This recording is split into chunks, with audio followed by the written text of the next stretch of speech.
ہر چکر کے آغاز پر حجر اسود کو بوسہ دینا یا ہاتھ وغیرہ سے چھو کر ہاتھ کو چومنا یا اس کی طرف اشارہ کرنا یہ مسنون عمل ہے اور اس کو استلام کہتے ہیں، لیکن صرف اس نیت سے کہ یہ عمل مسنون ہے ہمیں یہ کرنا چاہیے۔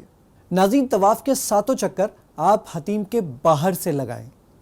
حتیم جو آپ اپنی اسکرین پر بھی دیکھ رہے ہیں، یہ ہے تو خانہ کعبہ کا حصہ ہی جس پہ حضرت عائشہ صدیقہ رضی اللہ تعالیٰ عنہ کو نبی صلی اللہ علیہ وآلہ وسلم نے فرمایا تھا کہ یہ خانہ کعبہ کا ہی حصہ ہے، اور جس نے حتیم کے اندر نماز پڑھی تو گویا اس نے خانہ کعبہ کے اندر نماز پڑھی۔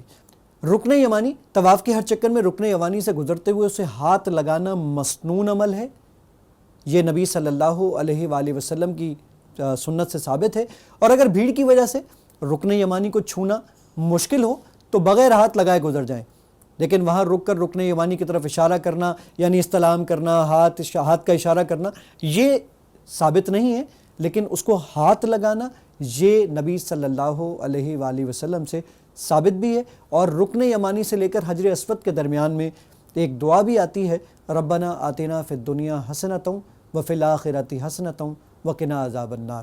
یہ بھی نبی صلی اللہ علیہ وآلہ وسلم کی سنت سے ثابت ہے کہ آپ رکن یمانی سے لے کر حجر اسود کے درمیان میں یہ دعا پڑھا کرتے تھے۔ ناظرین، یہ تو تمام وہ چیزیں تھیں اور تمام وہ باتیں تھیں جو آپ کے گوش گزار کرنا مقصود تھا۔